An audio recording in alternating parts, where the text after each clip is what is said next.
Good afternoon and welcome to the White House, and welcome to our beautiful rose garden. We gather in tribute to two young men who died long ago in the service to America. In awarding the Medal of Honor to Captain Ben Solomon and Captain John Swanson, the United States acknowledges a debt that time has not diminished. It's my honor to welcome to the Rose Garden the Secretary of Veterans Affairs, Tony Principi, Secretary Tom White, the Army, General Erickson Shecky, General John Jumper, Brigadier General David Hicks, the chaplain. Thank you, General Hicks, for your prayer. Congressman Brad Sherman, Congressman Charlie Norwood, Congressman Mark Udall, World War II veterans, Vietnam veterans, fellow Americans. Joining us in this ceremony are four men who themselves earned the Medal of Honor: Barney Barnum, Al Roscombe, Brian Thacker, and Nikki Bacon. Thank you all for coming.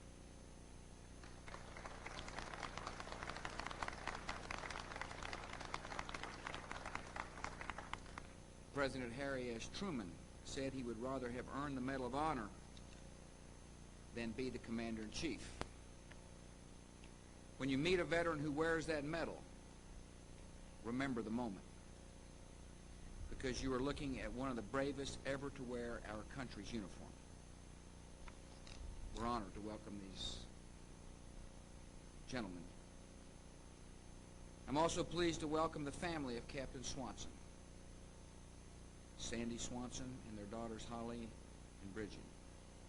So glad you all are here.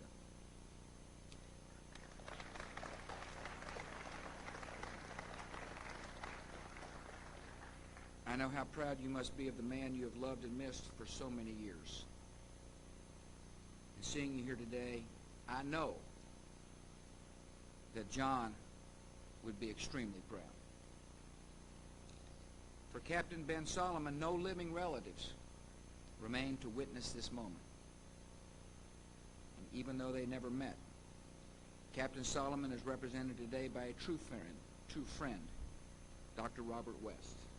Welcome, sir.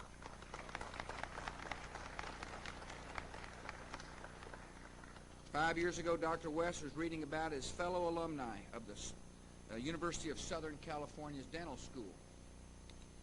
He came upon the story of Ben Solomon of the class of 1937.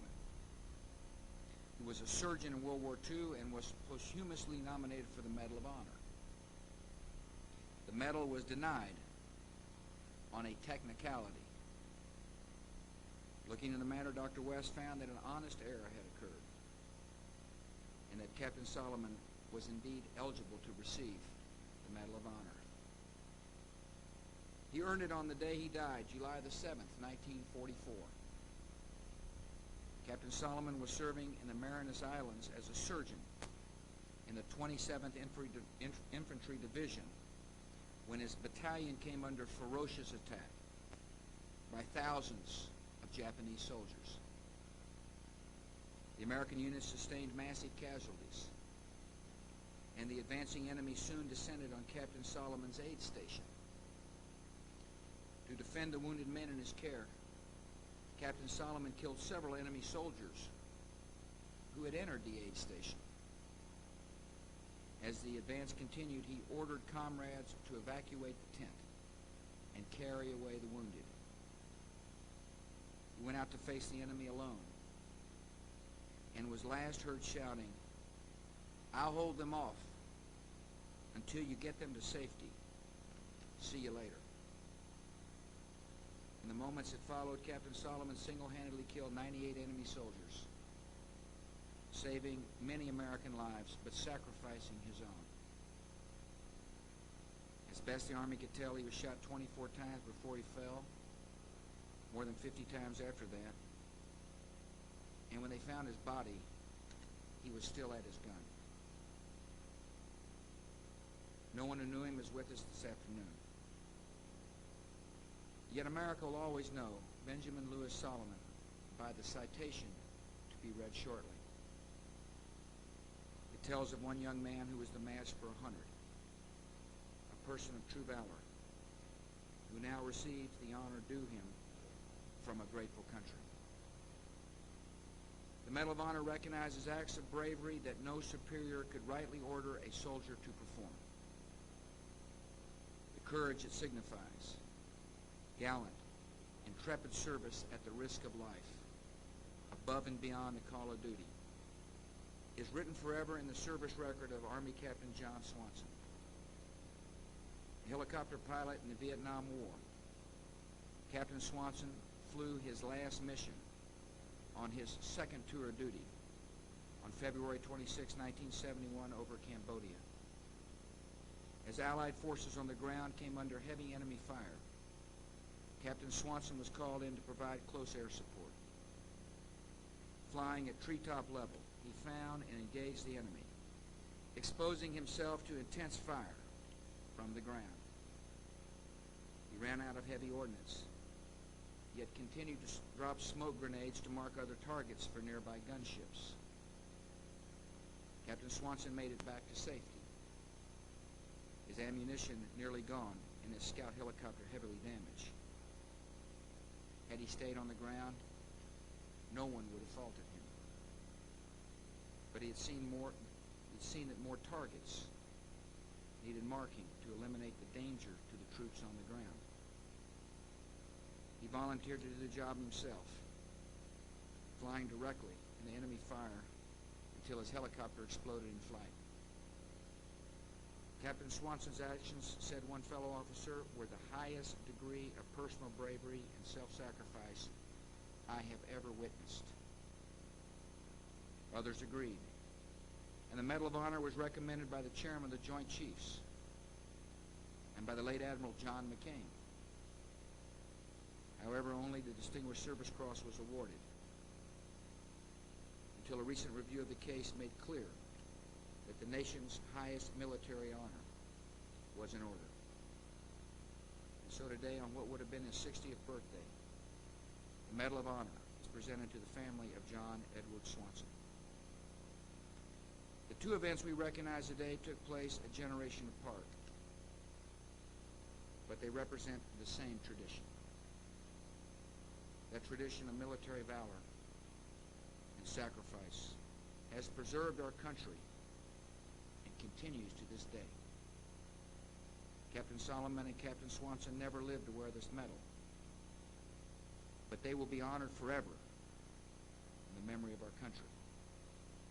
And now, Commander Reynolds, will you please read the citations? Please remain seated during the reading of the citations and the presentation of the medals. The President of the United States of America, authorized by Act of Congress, March 3, 1863, has awarded in the name of the Congress the Medal of Honor to Captain Ben L. Solomon, United States Army, for conspicuous gallantry and intrepidity at the risk of his life above and beyond the call of duty. Captain Ben L. Solomon was serving at Saipan in the Marianas Islands on July 7, 1944, as a surgeon for the 2nd Battalion, 105th Infantry Regiment, 27th Infantry Division. The regiment's 1st and 2nd Battalions were attacked by an overwhelming force, estimated between 3,000 and 5,000 Japanese soldiers. It was one of the largest attacks attempted in the Pacific Theater during World War II. Although both units fought furiously, the enemy soon penetrated the battalion's combined perimeter and inflicted overwhelming casualties. In the first minutes of the attack, approximately 30 wounded soldiers walked, crawled, or were carried into Captain Solomon's aid station, and the small tent soon filled with wounded men. As the perimeter began to be overrun, it became increasingly difficult for Captain Solomon to work on the wounded. He then saw a Japanese soldier bayoneting one of the wounded soldiers lying near the tent.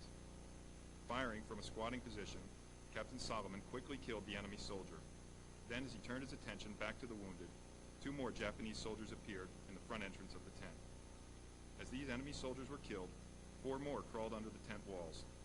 Rushing them, Captain Solomon kicked the knife out of the hand of one, shot another, and bayoneted a third. Captain Solomon butted the 4th enemy soldier in the stomach and a wounded comrade, then shot and killed the enemy soldier. Realizing the gravity of the situation, Captain Solomon ordered the wounded to make their way as best they could back to the regimental aid station, while he attempted to hold off the enemy until they were clear. Captain Solomon then grabbed a rifle from one of the wounded and rushed out of the tent. After 4 men were killed while manning a machine gun, Captain Solomon took control of it. When his body was later found, 98 dead enemy soldiers were piled in front of his position. Captain Solomon's extraordinary heroism and devotion to duty are in keeping with the highest traditions of military service and reflect great credit upon himself, his unit, and the United States Army.